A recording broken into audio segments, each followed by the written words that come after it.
Introdução e impactos. Um vazamento de petróleo cru se espalha pelos 9 estados do Nordeste brasileiro e é o maior vazamento de óleo da história do país, com mais de 200 toneladas do produto retiradas do mar até então. 187 localidades atingidas, sendo 12 unidades de conservação em 9 estados e uma área de mais de 2.000 quilômetros. O petróleo tem a assinatura do petróleo venezuelano, e é possível afirmar isso, pois o petróleo de diferentes reservas tem características químicas distintas. E essa conclusão levou o presidente Jair Bolsonaro a levantar a hipótese de o vazamento ser criminoso. O ministro do Meio Ambiente desse país chegou até a afirmar que havia sido um barco do Greenpeace o responsável por jogar óleo na costa. Porém, nenhuma dessas duas acusações teve como base a investigação conduzida pela Marinha Brasileira, que está investigando 23 outras embarcações suspeitas. Manchas de óleo foram encontradas na foz do Rio São Francisco, principal fornecedor de água para a população nordestina. Isso traz uma preocupação, já que ele pode vir a ser contaminado, afetando o fornecimento de água para a região. Porém, até o momento, o aparecimento ficou restrito à foz. Além disso, a população deve evitar se banhar ou comer pescados retirados da região com manchas. Porque o petróleo cru, piche, ele pode causar reações alérgicas e irritações, principalmente se entrar em contato com a boca, mãos e olhos. Além da importância da consequência ambiental para a questão, é válido tangenciar o fator econômico, já que a atividade financeira litorânea brasileira está sendo bastante ameaçada pelo vazamento de óleo a curto e longo prazo. Recentemente, o IBAMA apontou que o óleo encontrado em 3 praias capixabas é o mesmo das nordestinas. Punição responsável.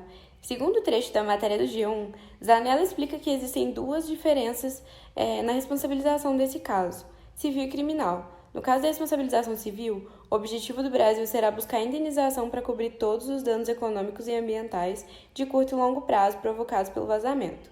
Já no âmbito criminal, será preciso identificar se houve dolo ou culpa, ou seja, se as pessoas envolvidas tiveram a real intenção de cometer aquele crime ou assumiram o risco já que esses danos ocorreram. A professora da UFPE diz que diferentes empresas e até mesmo países podem ser eventualmente responsabilizados judicialmente pelo vazamento de óleo nas praias do Nordeste brasileiro. Segundo ela, o principal responsável costuma ser o dono da embarcação responsável pelo incidente. O primeiro possível responsável é o dono da embarcação de onde saiu o óleo, segundo palavras dela. Zanella aponta ainda que o capitão do navio também pode ser punido, especialmente criminalmente, já que era o responsável geral pela embarcação. Mas todas as empresas e até países envolvidos na operação que receberiam a mercadoria e o país que vendeu o produto podem eventualmente ser processados e obrigados a pagar indenização pelos danos econômicos e ambientais provocados. Cada vítima, cada entidade que queira reparação por algum motivo pode, em tese, escolher quem quer responsabilizar, observa Soares. Então, é possível separar as entidades que podem ser responsabilizadas: o poluidor direto, que é o proprietário da embarcação, e o poluidor indireto, que responde solidariamente. Todas as pessoas relacionadas àquela atividade, quem alugou a embarcação, o dono da mercadoria, quem comprou aquela carga, têm diversas empresas e países que querem ser solidariamente responsáveis pelo crime, afirma Zanella. O país de origem do petróleo e o país de nacionalidade do navio envolvido no vazamento poderiam, de acordo com Zanella, ser processados pelo Estado brasileiro, caso ficasse comprovado que a embarcação operou irregularmente. O país que vendeu a mercadoria tem que verificar as condições da embarcação que vai levar o produto. E o país que deu a bandeira ao navio pode ser responsabilizado por não ter impedido a navegação de navio em situação irregular.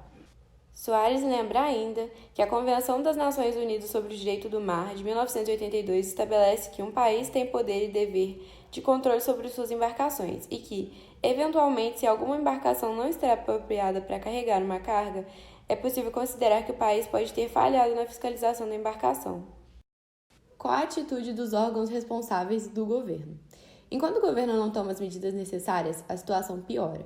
Com a lentidão das autoridades, milhares de pessoas vêm enfrentando o trabalho quase impossível de limpar as praias com as próprias mãos, muitas vezes sem qualquer tipo de proteção.